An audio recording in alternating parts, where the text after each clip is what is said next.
Aimés de Dieu, frères et sœurs, en ce deuxième dimanche, le 8 octobre 2023, nous sommes censés écouter la parole de Dieu au travers du prophète Ésaïe, au chapitre 5, les 7 premiers versets, puis Philippiens 4, 6 à 9, enfin Matthieu 27, versets 33 à 43, sous la lumière du psaume 80. Avant la lecture des textes du Nouveau Testament, unissons-nous dans la prière d'intercession. Et après la lecture, ou les lectures, UCJG élèvera son cantique à la gloire du Seigneur. Prions Dieu. Dieu de la restauration, tu veux suffisamment communiquer tes grâces à ton peuple. Nous te bénissons pour la double portion que tu nous offres au travers de l'Évangile selon Matthieu, déjà en semaine pour la méditation et ce jour pour la prédication. Fais taire en nous toute voix contraire à ta volonté, afin que nous soyons des serviteurs modèles, utiles dans ta vigne. Au nom de Jésus, ta parole faite chair, nous avons prié. Amen. Épître de Paul aux Philippiens, au chapitre 4, versets 6 à 9. Ne vous inquiétez de rien, mais en toutes choses, faites connaître vos besoins à Dieu par des prières et des supplications avec des actions de grâce. Et la paix de Dieu, qui surpasse toute intelligence, gardera vos cœurs et vos pensées en Jésus-Christ. Au reste, frères et sœurs, que tout ce qui est vrai, tout ce qui est honorable, tout ce qui est juste, tout ce qui est pur, tout ce qui est aimable, tout ce qui mérite l'approbation, ce qui est vertueux et digne de louange, soit l'objet de vos pensées. Ce que vous avez appris, reçu et entendu de moi, et ce que vous avez vu en moi, pratiquez-le, et le Dieu de paix sera avec vous. Matthieu 21, versets 33 à 43. Écoutez une autre parabole. Il y avait un homme, maître de maison, qui planta une vigne. Il l'entoura d'une haie, y creusa un pressoir et bâtit une tour. Puis il la fermit à des vignerons et quitta le pays. Lorsque le temps de la récolte fut arrivé, il envoya ses serviteurs vers les vignerons pour recevoir le produit de sa vigne. Les vignerons, s'étant saisis de ses serviteurs, battirent l'un, tuèrent l'autre et lapidèrent le troisième. Il envoya encore d'autres serviteurs en plus grand nombre que les premiers. Et les vignerons les traitèrent de la même manière. Enfin, il envoya vers eux son fils en disant: ils auront du respect pour mon fils. Mais quand les vignerons virent le fils, il dit entre eux: voici l'héritier, venez, tuons-le, et emparons-nous de son héritage. Ils se saisirent de lui, le jetèrent hors de la vigne et le tuèrent. Maintenant, lorsque le maître de la vigne viendra, que fera-t-il à ces vignerons? Il lui répondit, il fera périr misérablement ces misérables, et il affermera la vigne à d'autres vignerons qui lui en donneront le produit au temps de la récolte. Jésus leur dit, n'avez-vous jamais lu dans les Écritures la pierre qu'ont rejetée ceux qui bâtissaient est devenue la principale de l'angle? C'est du Seigneur que cela est venu et c'est un prodige à nos yeux. C'est pourquoi, je vous le dis, le royaume de Dieu vous sera enlevé et sera donné à une nation qui en rendra les fruits. L'herbe sèche, la fleur tombe, la parole de Dieu demeure parole de vie en Jésus. Amen.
Ce qui est vertueux,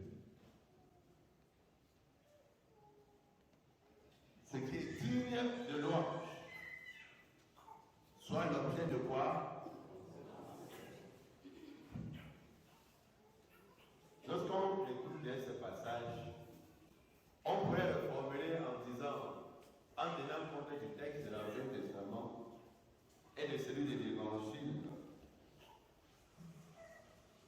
que les chrétiens ne devraient pas louer les ravisseurs, les brigands, les tueurs, les imposteurs, ou bien encore ceux qui confondent l'héritage des autres à leur bien privé, ceux qui confondent l'héritage public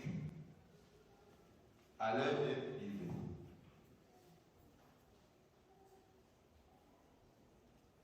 On pourrait encore dire, si on s'en tenait à cette parole de l'apôtre Paul, que de telles personnes n'auraient jamais reçu une décoration. La décoration, habituellement, c'est pour remercier les gens pour leur loyal service, n'est-ce pas? Si on tient compte de ce qu'apôtre Paul dit, c'est que plusieurs personnes n'auraient même pas reçu de médaille à titre posthume. Mais je me pose la question, à qui, dans quel contexte, dans Dans quel pays, dans quel monde? Notre monde, c'est un monde qui loue plutôt ceux qui nous donnent quelque chose. Même si cette chose-là vient d'origine douteuse. C'est ça le problème. Les ravisseurs, ce sont eux qu'on respecte le plus. Il suffit que vous déposez une oum quelque part.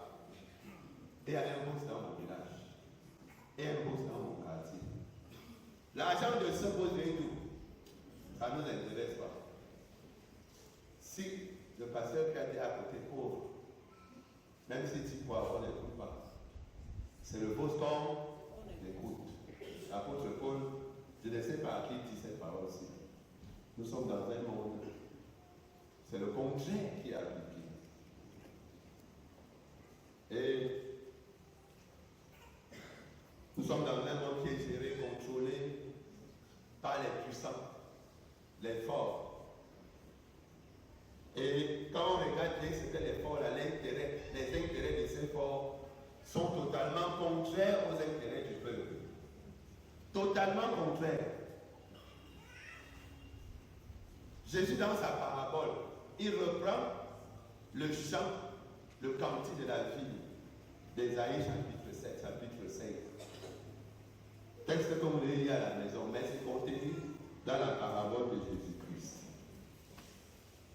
Jésus en profite pour interpeller ses auditeurs proches, et nous tous, les auditeurs lointains, de génération en génération, sur la précarité de nos décisions trop égoïstes, trop égocentriques, qui ne visent que nos intérêts au mépris des intérêts des autres.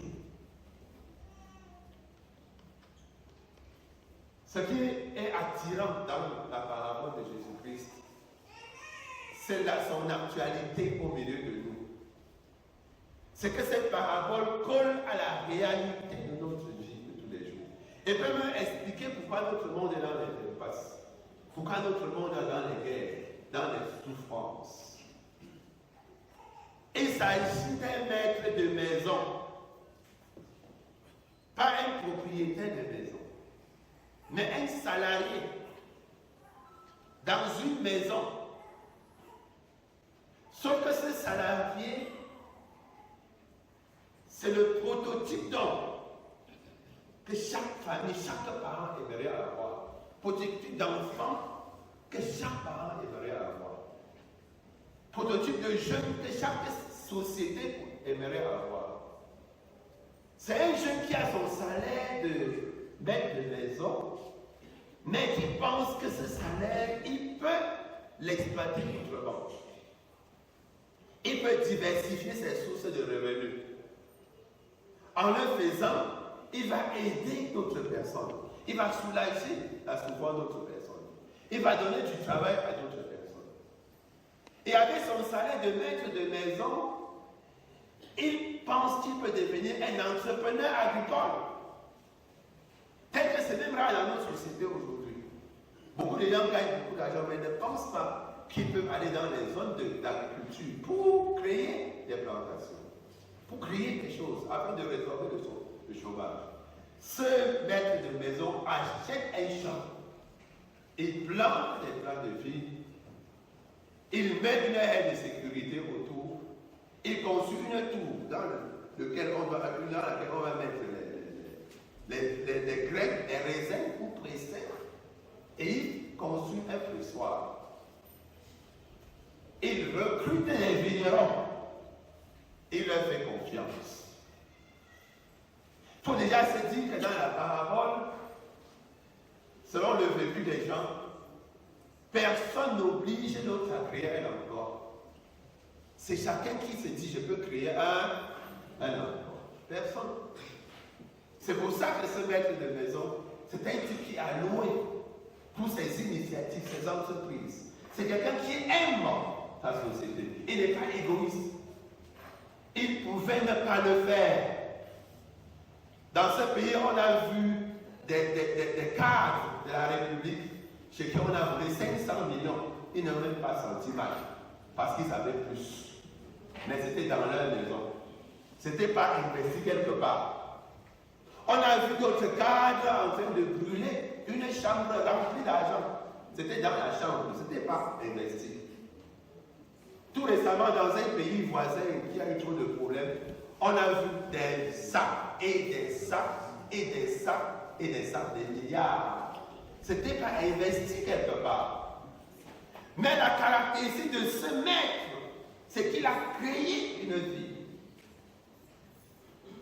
pour aider les autres. Il a recruté les gens. Il n'était pas obligé. Quand on te recrute, ça veut dire qu'on te fait sortir du chômage. Tu peux nourrir ta femme, tes enfants, tu peux vivre à l'aise. Tu peux acheter même une voiture, construire une maison. Parce que quelqu'un t'a employé.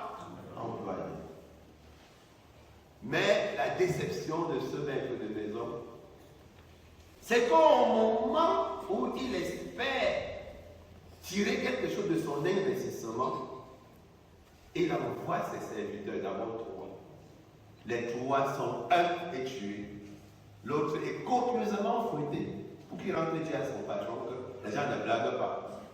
Et l'autre est lapidé. Sans avoir envie de punir, sans avoir envie de faire quoi que ce soit, le maître, le propriétaire, il envoie encore d'autres, plus nombreux. Peut-être dans sa tête, il se dit que bon, quand ils vont voir le nombre, ils vont prendre un peu plus au sérieux. Mais ils subissent le même sort. Le maître se dit, bon, je peux envoyer mon fils. Quand ils feront mon fils, ils auront du respect. Mais dès que le fils arrive, les gens dansent. C'est même lui qu'on attendait. Parce que si on le tue, on devient quoi? Propriétaire. Quand j'ai lu ce texte, j'ai dit Dieu merci que le maître n'est pas venu lui-même. On devait lui trancher la tête. Nous sommes là dans un monde, mes frères et sœurs, où les gens se comportent dans chaque secteur comme des dieux. Dans chaque secteur. Chacun est dans son secteur comme Dieu lui-même. Même Dieu ne peut pas regarder. Même Dieu ne peut pas regarder. Tu ouvres ta boutique. D'abord, si tu veux ouvrir ta boutique, tu dis à tes amis, bon, tu ne pas ouvrir. Sauf si toi-même, tu vas laisser ton travail pour venir gérer. Tu veux investir dans... Tu veux acheter un taxi, mettre en route pour que le soir, on vienne te verser la recette. Tes amis vont te dire, oh, sauf si toi-même, tu vas... Parce que si tu le fais, tu enrichis quelqu'un. Et toi-même, tu t'abonnes. Mais c'est ça le texte de ce jour. Sur le plan économique, c'est un désastre. C'est la catastrophe. Et ceux qui disent que la parole de Dieu n'est pas vivante, elle est vivante. Elle parle de nous, de nos attitudes. Jésus, c'est comme s'il lisait le monde dans 2000 ans. Jésus l'a dit comme ça au 1er siècle. Nous sommes en 2023. Même le président qui est à Yaoundé, il ne contrôle aucun secteur. Dès qu'il nomme un sous-directeur, lui-même président ne peut plus entrer là. On peut dire, au nom du président a dit, le président a dit, mais ça se limite là. Si lui-même se déplace, il fera la même chose, ce n'est pas ça qu'il dit. Il y a dans ce pays des routes boutronnées, depuis 20 ans. Réceptionné, mais même le caterpillar n'est jamais passé pour lever les arbres. Mais le patron, c'est qu'on a déjà boutronné la route. Le texte parle de toi et de moi. Ce qui me cœur encore, c'est que Jésus-Christ pose la question à ses auditeurs. Vous pensez qu'on peut faire quoi de vous? Mais ils disent qu'il faut faire périr misérablement ces gens. Faire périr qui? Quand je lis ça, je vois nous Camerounais dedans. Regardez les débats à Equinox. Tous les soirs, tous les jours. Equinox Radio, je cherche, ça n'arrive pas ici. Il y a les débats à Equinox Radio. très chauds, dans lesquels on dit il faut condamner, il faut condamner, il faut condamner, il faut condamner. On condamne qui? Dans ton secteur d'activité. Là où tu es, quelqu'un a eu pitié de toi. Il t'a fait sortir de ton chômage. Il t'a mis. Est-ce que cette personne-là a accès? Ta propre vie qui t'a créé, ce n'est pas Dieu. Dieu a accès à ta vie.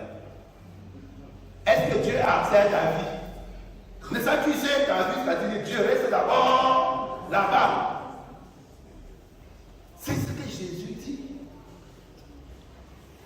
Sur le plan économique, c'est un désastre pour nous tous. Et ça explique pourquoi le chômage ne fait que grimper. Les gens ont peur d'initier, d'entreprendre.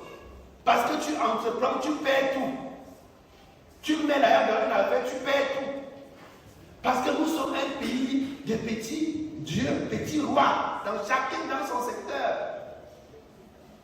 J'ai suivi des gens, j'en parle avec une maman, qui était dans sa maison, dans laquelle elle habitait. Et un jour, un monsieur est venu dire que c'est sa maison. Je lui dis, je l'ai suivi, c'est une maman Djoka. Un monsieur dit, c'est ma maison. Et le monsieur est entré, et il est resté. La femme a fait tous les tribunaux, rien, devant qu'il est assis. Vous achetez votre terrain, vous battez, c'est difficile, le mec carré ne fait que s'augmenter. Vous achetez, un jour, quelqu'un veut faire ces fruits-là. Il est blanc de sa maison dessus. Et vous parcourez toute la justice. Vous n'avez pas gain de cause. Jésus nous parle. La parole de Dieu nous parle. Sur nos attitudes, sur nos comportements, sur notre manière de faire. Parce que quand nous le faisons, nous pensons faire du mal à Dieu. Comme ces gens-ci là. Et ils croyaient faire du mal à Dieu. Mais ils faisaient du mal à eux-mêmes. Quand Dieu a envoyé son prophète, c'était pour faire quoi? C'était pour redresser le peuple. Le rôle du prophète, c'est d'interpréter le vécu du peuple. Dire au peuple, si tu continues de faire comme tu fais là, voici ce qui va t'arriver. Comment on peut dire à un enfant que si tu continues de tricher ou bien de ne pas apprendre, même si tu vas à l'église, on prie comment sur toi. Ce qui t'attend, c'est l'échec. C'est le rôle du prophète. Donc le prophète était là pour attirer l'attention du peuple, afin que le peuple soit éclairé et que la bénédiction de Dieu vienne sur le... Dieu a envoyé un premier prophète. On fait quoi? On le tue. Mais quand on le tue, ceux qui tuent le prophète en principe se disent que nous avons déjà tué Dieu. Dieu n'existe plus. Cette personne qui nous dérange avec Dieu, si vous faites comme ça, Dieu sera mécontent. Dieu, nous avons tué.